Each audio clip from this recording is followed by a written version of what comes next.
안녕하세요, 여러분. 오늘은 평생 자식을 위해 희생하며 살아온 김순자 할머니의 이야기를 전해드립니다. 김순자 할머니는 시골 국밥집을 운영하며 두 아이를 키워냈지만 결국 돌아온 것은 문전박대와 불편하다는 차가운 말뿐이었습니다. 손주 얼굴을 한번 보겠다고 찾아간 서울집 현관문 앞에서 엄마, 지금은 좀 곤란해요. 다음에 오시면 안 돼요? 라고 말하는 아들. 다음은 언제니? 명절엔 명절이라서. 그 다음엔 아이가 감기 걸려서. 그 다음엔 내가 남이니까 100일에 예방접종해야 아이 보여준다더니. 이젠 내가 말도 없이 왔다고 못 본 척하는 거니? 철저히 외면당한 그날, 김순자 할머니는 깨달았습니다. 내가 나를 지켜야겠다. 더는 퍼주지 않겠다. 이 영상은 우리에게 부모의 헌신과 자식의 외면, 그리고 자기 자신을 돌보는 것의 소중함을 이야기합니다. 영상을 시청하시기 전 구독과 좋아요, 그리고 알림 설정 부탁드립니다. 여러분의 응원이 제게 큰 힘이 됩니다. 자, 그럼 오늘의 사연 바로 시작합니다. 제 이름은 김순자예요. 제 나이는 70이 가까워졌지만 마음만은 아직도 젊고 부지런하답니다.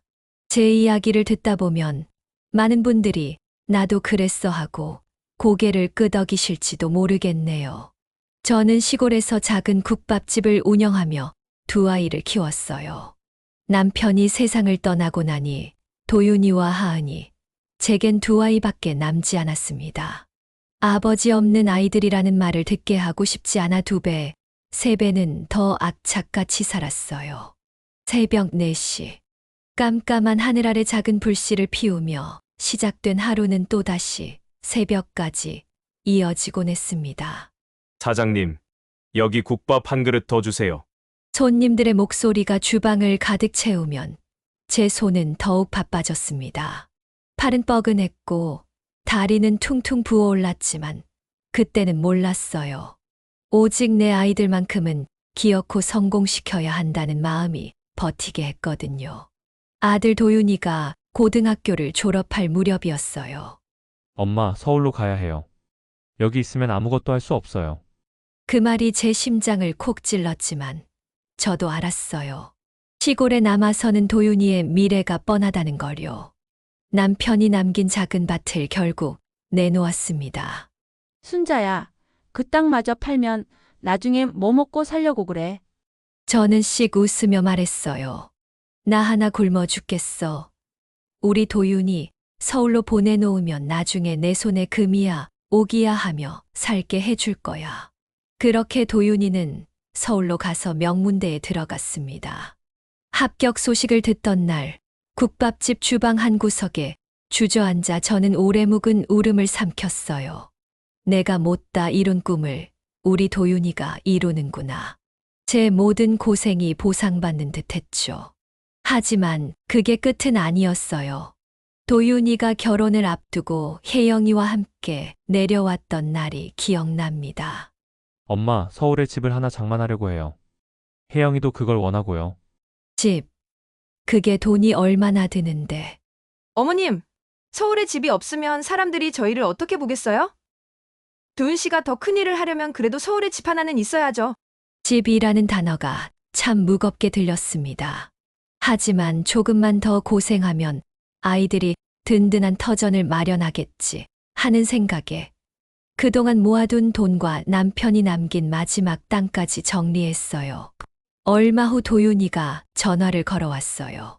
엄마, 고마워요. 이제 혜영이랑 행복하게 잘 살게요. 그 말을 듣고 기쁘기도 했지만 통장을 열어보니 텅 비어 있었습니다. 제 손에는 남은 게 하나도 없었어요. 그날 밤 거울 앞에 선 제 모습을 한참이나 바라봤습니다. 비닐 앞치마에는 고된 세월이 고스란히 묻어 있었고 손톱 밑에는 씻겨지지 않는 주방의 흔적이 남아 있었어요. 내가 이러려고 평생을 바쳤나. 다 퍼주고 나니 내 손에 뭐가 남았지? 그땐 몰랐어요. 그게 내 아들과 며느리, 그리고 나 사이에 거대한 벽을 만드는 시작이 될 줄은요. 며느리 혜영이 아이를 낳았다는 소식이 들렸을 때였어요. 그날도 저는 식당에서 마지막 손님을 보내고 자리에 털썩 주저앉아 있었습니다. 엄마, 오빠네 드디어 아기 낳았대요. 손주라니까요. 손주. 제 심장이 콩닥콩닥 뛰었어요. 오래전부터 꿈꿔오던 손주의 탄생이었으니까요. 그래, 우리 도윤이가 이제 아빠가 됐구나. 아이고, 얼마나 예쁠까. 그날 밤, 저는 설레는 마음에 한숨도 못 잤어요. 손주 볼 생각에 가슴이 벅차오르더라고요. 이튿날 아침, 저는 아들에게 전화를 걸었어요. 도윤아, 엄마 서울로 올라갈게. 우리 손주 좀 보자. 엄마, 지금은 안 돼요.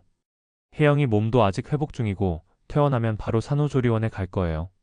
조리원.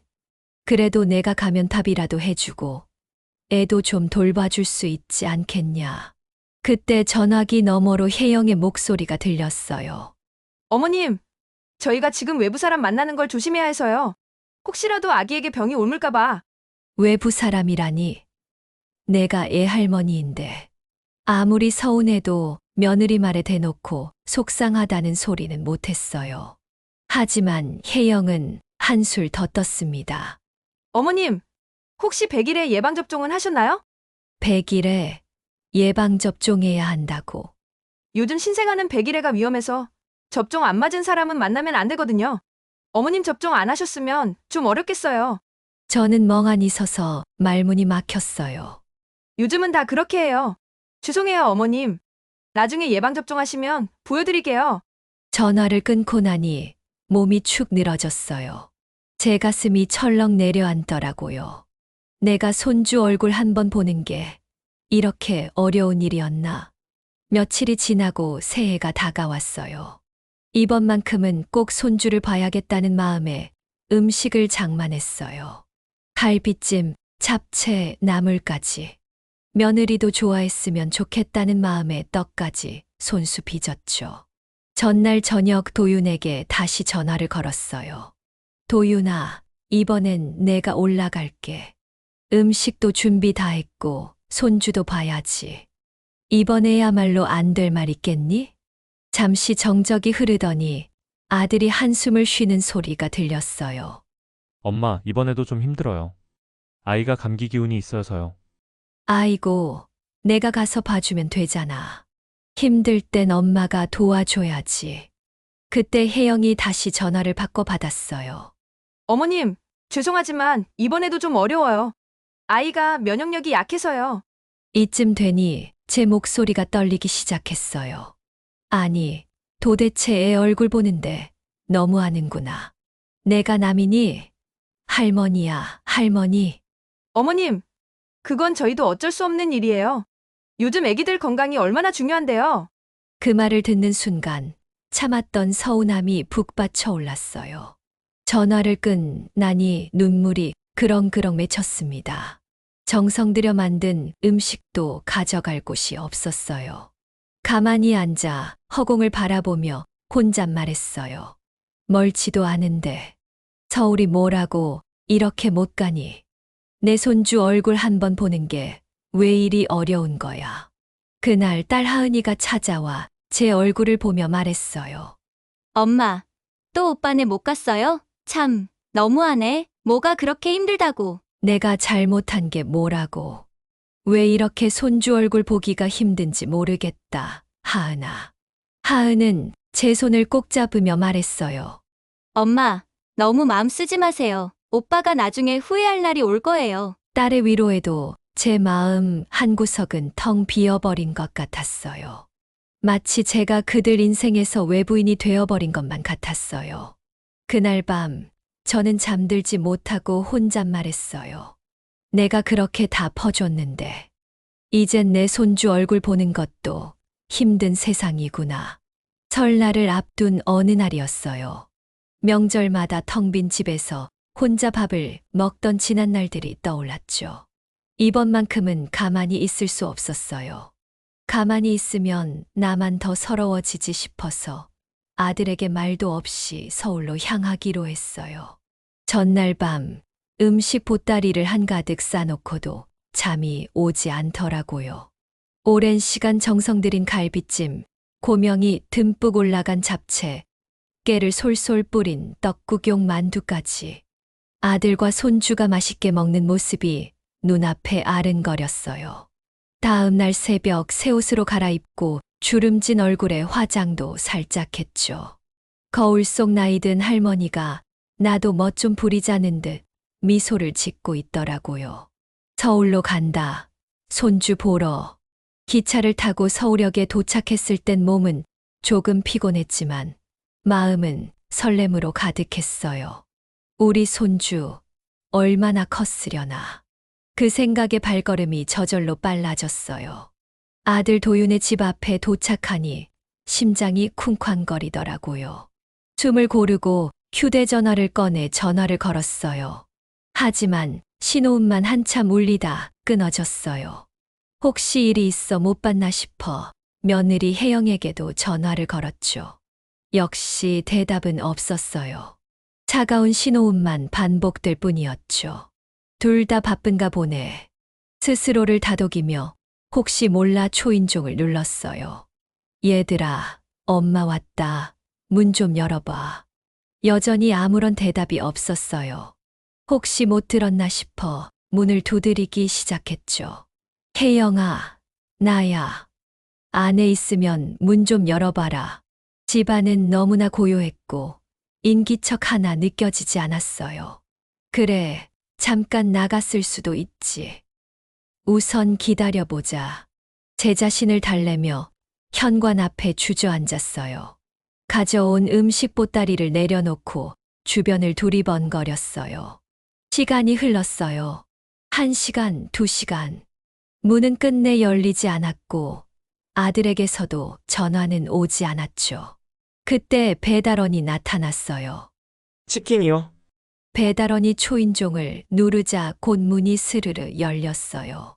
그 안으로 아들과 며느리가 보였어요.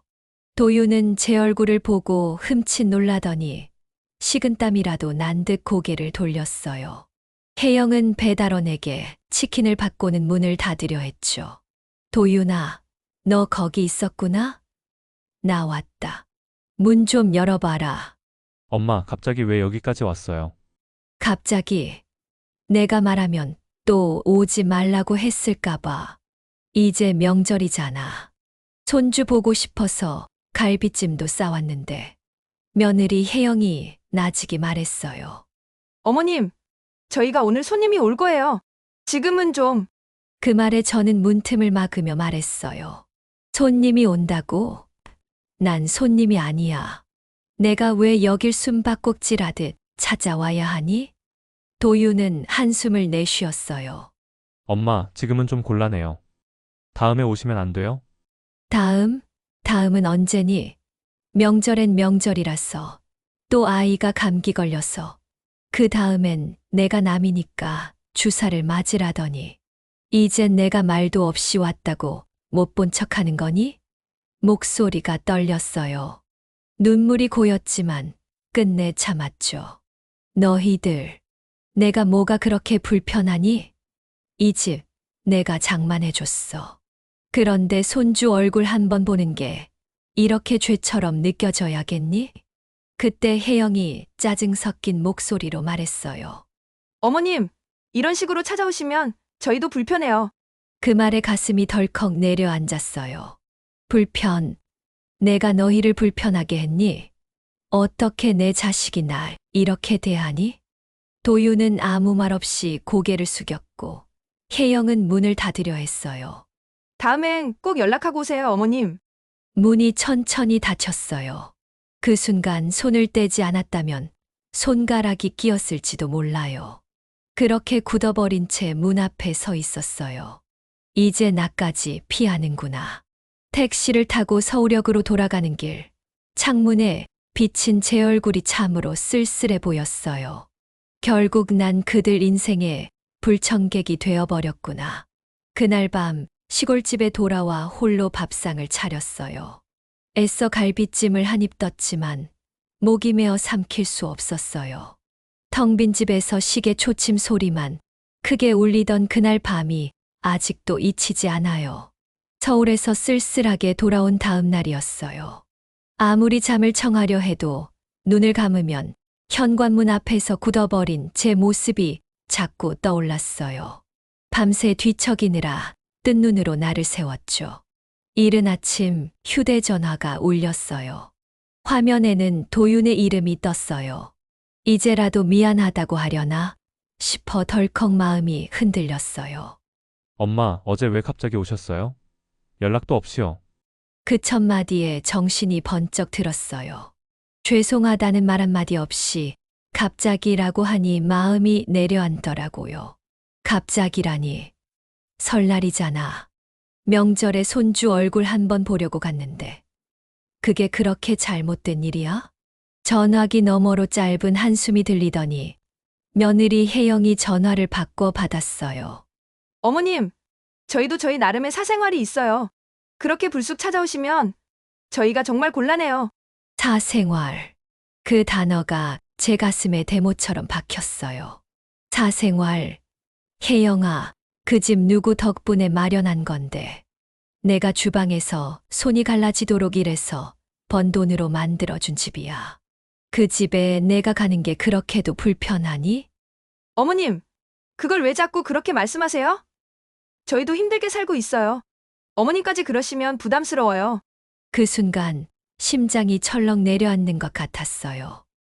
부담스러워요. 그 말이 귓가에 맴돌았어요. 부담이라니. 나는 너희를 위해 내 전부를 줬어. 땅도 팔고 식당도 정리하고 통장에 있는 마지막 돈까지 다 보태줬어. 그런데 이제 내가 그 집에 가는 게 부담이니? 도윤이 다시 전화를 바꿔 받았어요. 엄마, 혜영이 말이 틀린 건 아니에요. 저희도 생활이라는 게 있잖아요. 갑자기 오시면 우리도 준비가 안 되니까. 그 말에 참았던 눈물이 핑 돌았어요. 목소리가 떨려 제대로 말을 이을 수 없었어요. 준비가 안 돼서 못 만난다는 게 말이 되니? 내가 너희에게 얼마나 해줬는데.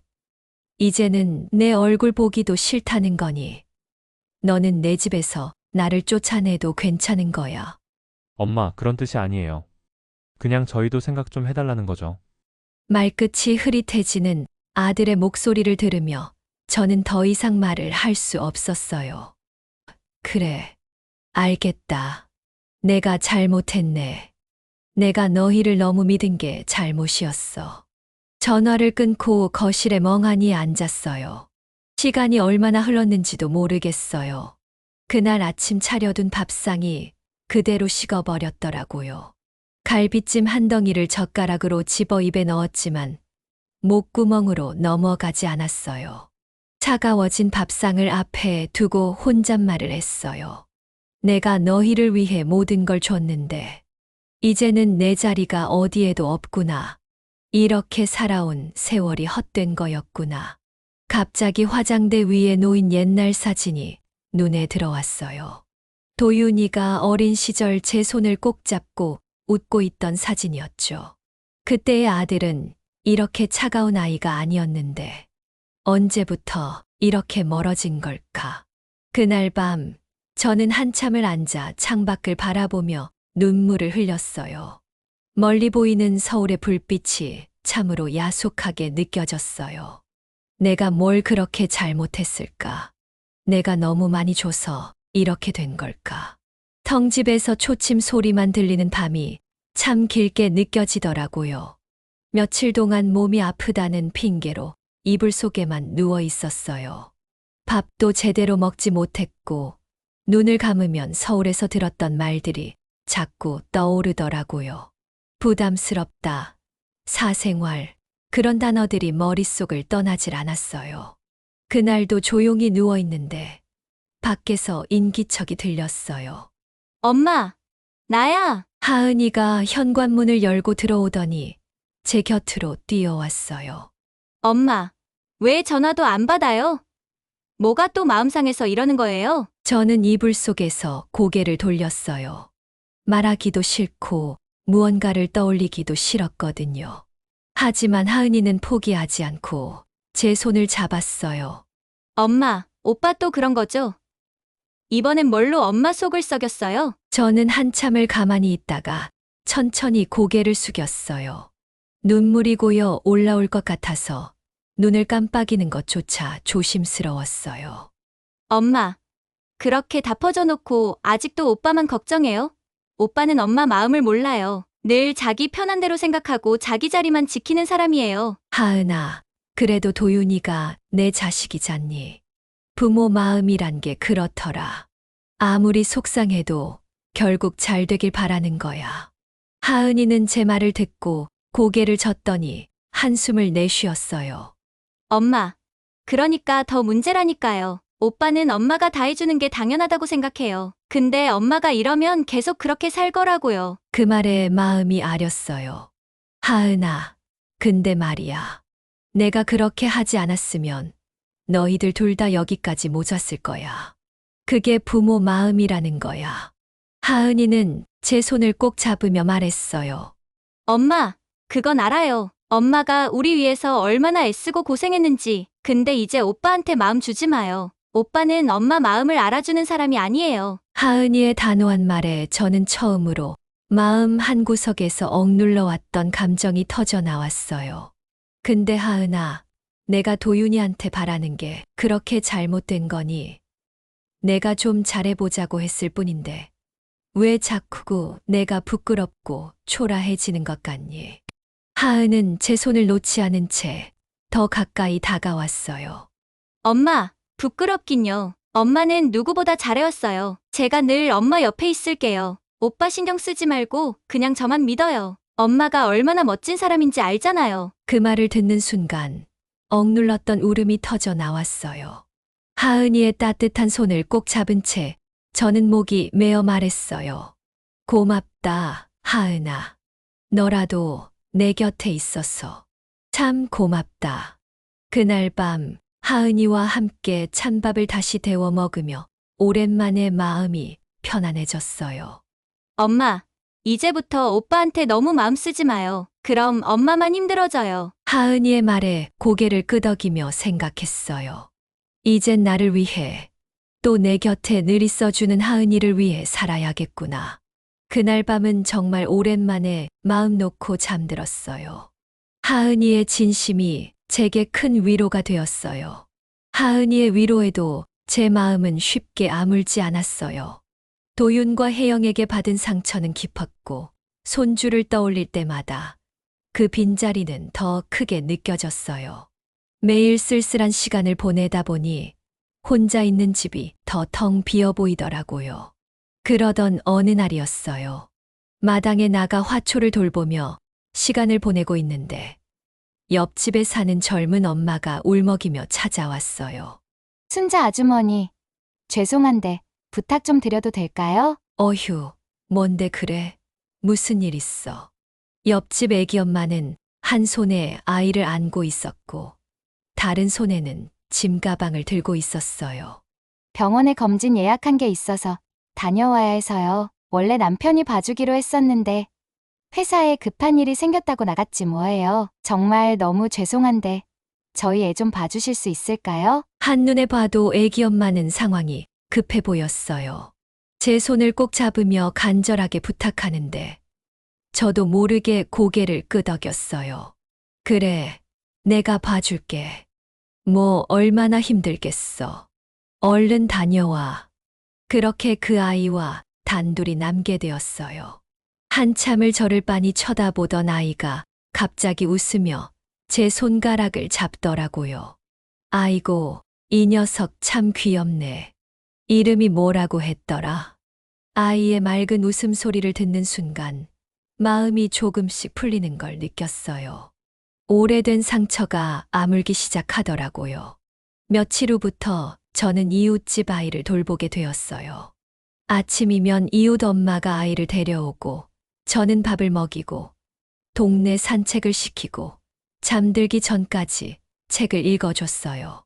손주는 아니지만 아이를 돌보는 동안 제 마음에 따뜻한 빛이 비추는 것 같았어요. 하루는 아이가 제 품에 안겨 제잘거리며 웃고 있었어요. 저는 문득 혼잣말을 했어요. 비록 내 손주는 아니어도 이렇게 웃어주는 모습을 보면 내 가슴이 조금씩 풀리는구나. 그 말을 하며 살며시 웃어 보였는데 아이가 제 얼굴을 보고 더 크게 웃는 거예요. 그 맑은 웃음소리에 저도 모르게 따라 웃음이 터졌어요. 그날 저녁 하은이가 집에 와서 이 모습을 보고 놀라며 말했어요. 엄마, 아이 돌보는 게 힘들지 않아요? 얼굴이 밝아진 것 같아요. 힘들긴 뭘. 오히려 마음이 편해진다. 웃는 모습 보면 내 속이 훈훈해지는 것 같거든. 하은이는 고개를 끄덕이며 웃더니 말했어요. 엄마, 이런 거 좋아하는구나. 손주 대신에라도 아이랑 시간 보내면서 즐거워 보여서 다행이에요. 그래, 손주 생각하면 마음이 아프지만 이렇게라도 내 시간을 채우고 살면 그걸로 된 거지 뭐. 그날 밤 저는 오랜만에 기도하는 마음으로 잠들었어요. 이 작은 행복이 나를 계속 살게 해주길. 새로운 삶이 시작된 것 같았어요. 이 아이가 제게 준 웃음과 따뜻함은 제 마음의 메마른 땅에 다시금 물을 주기 시작했어요. 아이를 돌보며 조금씩 마음을 추스르던 어느 날이었어요. 이웃집 아이가 낮잠을 자고 있는 사이 창밖을 내다보며 따뜻한 차를 마시고 있었죠. 그때 전화벨이 울렸어요. 화면에 도윤의 이름이 떴어요. 한동안 연락이 없던 아들이라 반가우면서도 마음 한편이 불안했어요. 천천히 전화를 받았습니다. 도윤아, 웬일이냐? 오랜만이네. 그런데 아들의 목소리는 다급하기 그지없었어요. 엄마, 죄송해요. 급해서 전화드렸어요. 뭔데 그래? 무슨 일 있는 거야? 잠시 망설이는 듯 하더니 결국 조심스럽게 말을 꺼내더라고요. 장모님 있잖아요. 급하게 수술하시게 됐는데 병원비가 너무 많이 들어요. 계속 치료도 하셔야 하고 생활비도 빠듯해서요. 엄마가 조금만 도와주시면 안 될까요? 그 말을 듣는 순간 심장이 철렁 내려앉았어요. 제게 도움을 요청하려고 그동안 연락하지 않았던 건가 싶어서요. 하지만 서울에서 겪었던 일들이 머릿속을 스치면서 가슴이 단단히 굳어졌습니다. 도윤아, 너희가 힘든 건 알겠지만 엄마가 도와줄 돈은 이제 없어. 엄마, 저희 정말 힘들어요. 혜영이도 요즘 잠도 못 자고 스트레스를 너무 받아서요. 정말 조금만 도와주시면 안 돼요? 내가 말하는 그 조금이 얼마인데. 수술비만 해도 1,000만 원이 넘어요. 생활비도 당장 막막하고요. 엄마가 이번에만 좀. 아들의 간절한 목소리에도 마음은 더 단단히 다쳤어요. 그들이 차갑게 저를 외면했던 날, 현관문 앞에서 서럽게 돌아섰던 제 모습이 떠올랐습니다. 도윤아, 이제 그만하자. 내가 너희를 위해 얼마나 했니? 내가 집 장만할 때도 내 전부를 다 줬어. 그 돈이 어디에서 왔는지 생각해봤니? 엄마, 그건 옛날 얘기잖아요. 지금은 상황이 달라요. 우리 진짜 어려워요. 그래, 힘들겠지. 하지만 나는 더 이상 너희를 위해 쓸 돈도 없구나. 아들의 목소리가 떨리는 게 느껴졌어요. 엄마, 진짜 너무하신 거 아니에요? 엄마가 도와주면 쉽게 해결될 텐데. 그 순간 전화를 끊어야겠다고 생각했어요. 더는 이런 이야기를 나누는 것 자체가 저를 더 초라하게 만든다는 생각이 들었거든요. 도윤아, 엄마는 이제 나를 지켜야 할 때가 됐어. 너도 너희 가족을 내 힘으로 지키고 혜영이랑 함께 이겨내 보렴. 그게 내 몫이다. 전화를 끊고 한참 동안 아무 말 없이 가만히 있었어요. 눈물이 날 줄 알았는데 오히려 마음 한구석이 차분해지더라고요. 이제는 내가 나를 지켜야 할 때다. 더는 퍼주지 않을 거야. 그날 밤 도윤의 떨리는 목소리가 계속 귓가에 맴돌았지만 제 결정을 후회하지 않았어요. 내 손에 쥔 게 다 사라져도 이제는 내 자신을 지켜야 한다. 며칠 동안 고민을 거듭했어요. 도윤과 혜영에게 받은 상처는 깊었고 제가 할머니 대접은커녕 남처럼 취급받았던 날들이 자꾸만 떠올랐어요. 손주 얼굴조차 보지 못하고 현관문 앞에서 외면당했던 그날의 기억이 머릿속에 가시처럼 박혀 있었죠. 내가 이대로 또다시 모든 걸 내주면 결국 내 남은 인생은 누가 책임져 줄까? 밤새 서류를 꺼내 하나하나 살폈어요. 집문서를 손에 쥔 채 제 이름이 적힌 등기증을 보니 마음 한구석이 씁쓸하면서도 단단해지는 느낌이었어요. 며칠 후 저는 큰 결심을 하고 도윤에게 전화를 걸었어요. 도윤아, 이번 주말에 집에 좀 와라. 할 얘기가 있다. 아들은 처음엔 어리둥절하더니 이내 알았다고 하더라고요. 주말이 되어 도윤과 혜영이 집으로 왔어요. 문을 열고 들어오는 두 사람의 얼굴은 어딘가 어색해 보였지만 저는 차분하게 말했어요. 앉아라. 너희에게 할 얘기가 있다. 무슨 일이세요, 엄마? 갑자기 왜 이러세요? 숨을 깊이 들이마시고 저는 조용히 말을 꺼냈어요. 이제 4명의 집에서 나가거라. 정적이 흘렀어요. 도윤과 혜영의 얼굴이 굳어졌어요. 도윤이 당황한 목소리로 물었어요. 엄마, 지금 무슨 말씀을 하시는 거예요? 우리가 왜 나가요? 너가 살고 있는 그 집은 내가 내 전부를 바쳐 마련한 집이야. 그런데 내가 너희에게 불편한 사람이 되었더라. 그래서 나도 이제 편하게 살려고 한다. 어머님, 그게 무슨 말씀이세요? 저희가 무슨 잘못을 했다고? 잘못이라. 혜영아, 내가 너희에게 바란 게 뭐였니? 그저 손주 얼굴 한 번 보는 것. 그리고 내가 내 돈으로 마련한 집에서 손님 취급받지 않것. 그게 그렇게도 어려웠니? 도윤이 그제야 목소리를 높이며 말했어요. 엄마, 우리가 그럴 의도가 아니었잖아요. 왜 갑자기 이런 결정을 하세요? 갑자기라니? 나는 그날 내 현관문 앞에서 얼마나 서 있었는지 아니? 내가 그 안에 있으면서도 나를 못 본 척했던 거. 그게 나한테 어떤 상처였는지 너는 몰라.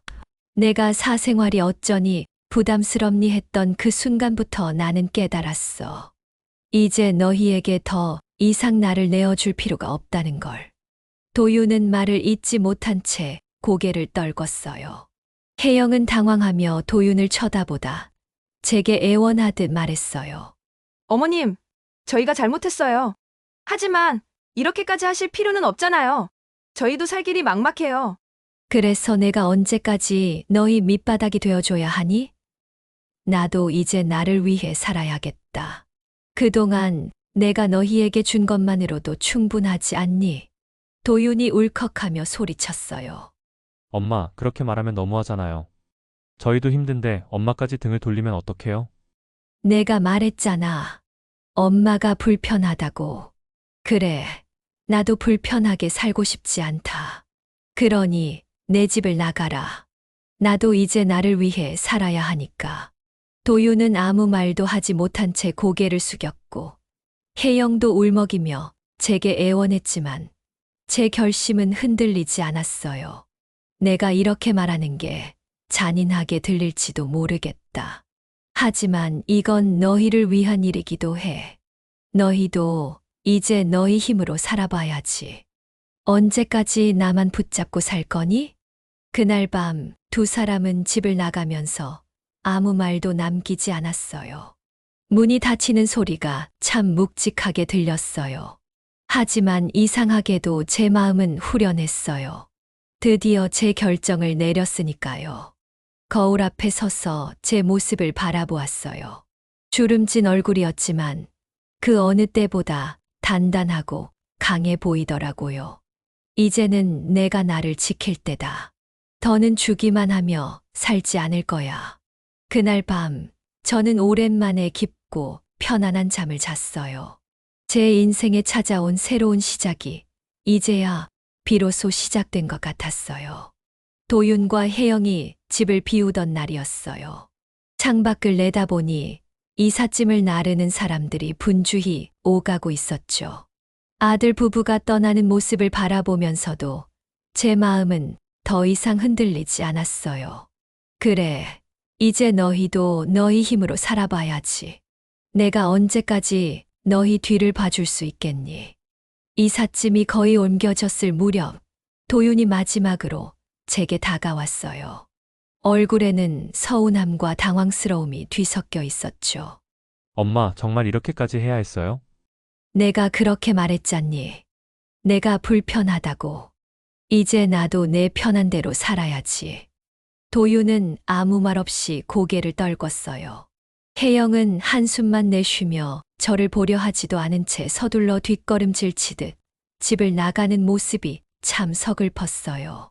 하지만 제 마음은 단단해졌습니다. 그날 이후 도윤과 혜영에게선 연락이 끊겼어요.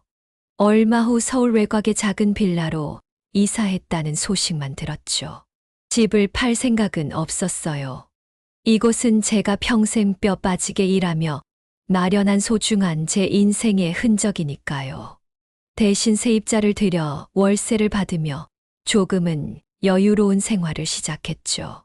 무엇보다 더 이상 자식을 위해 헌신하는 삶이 아니라 나를 위한 삶을 살기로 결심했어요. 마을회관 모임에도 나가기 시작했어요. 손주를 돌보는 할머니들과 이런저런 이야기를 나누고 바느질 모임에도 참석했죠. 순자씨, 요즘 얼굴이 환해졌네. 좋은 일이라도 있어? 그냥 이제 나를 위해 살기로 했거든요. 남한테 퍼주는 건 이제 그만하려고요. 이웃들은 깔깔 웃으며 맞장구를 쳐줬어요. 잘했어. 우리가 언제까지 자식들한테 휘둘리며 살겠어? 우리도 우리 인생이 있지. 함께 수다를 떨다 보면 외로웠던 마음이 조금씩 채워졌어요. 제 안에 가득했던 텅 빈 공간이 사람들의 따뜻한 웃음으로 조금씩 메워지기 시작했죠. 작은 일도 시작했어요. 마을 사람 중 누군가 아이를 봐달라고 부탁하면 기꺼이 도와줬고 손재주를 살려 바느질한 소품을 시장에 내다 팔기도 했어요. 바쁘게 움직이는 하루하루가 쌓이니 몸은 피곤했지만 마음은 한결 가벼웠습니다. 그러던 어느 날 문이 열리며 하은이가 환한 얼굴로 들어왔어요. 엄마, 나왔어요. 요즘 어떻게 지내요? 아이고, 우리 하은이 왔네. 밥은 먹고 왔니? 엄마도 참, 내가 굶고 올까 봐요. 근데 엄마 얼굴이 정말 좋아졌어요. 뭐 좋은 일 있어요? 저는 빙그레 웃으며 대답했어요. 이제 나를 위해 살기로 했거든. 아등바등 버텨온 집이고 삶인데 나도 이제 내 인생 누려야지. 하은이는 제 옆에 앉아 제 손을 꼭 잡으며 말했어요.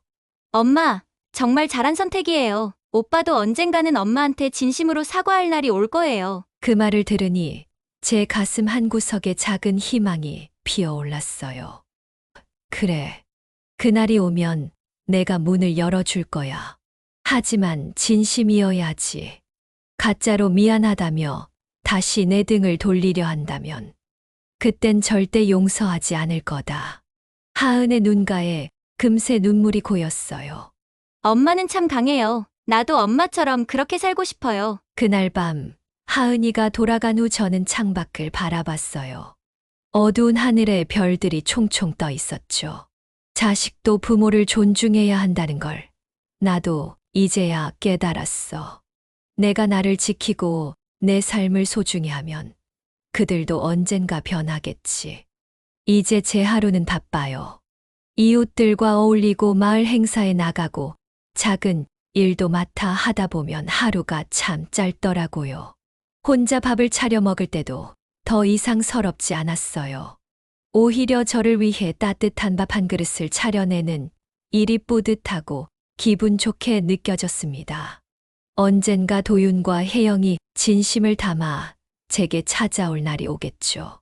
그날이 오기 전까지 저는 제 삶을 소중하게 가꿀 겁니다. 부모의 끝없는 희생과 믿음이 때론 외면당할 때 우리는 어디에서 위로를 찾아야 할까요? 내가 나를 지킬 때 비로소 타인도 나를 존중하게 됩니다. 오늘 이야기 속 김순자 할머니의 삶이 우리에게 전하는 메시지는 분명합니다. 나의 가치와 행복을 잊지 말고 나 자신을 더 사랑하자. 여러분의 마음에 작은 울림이 닿았길 바랍니다. 감사합니다.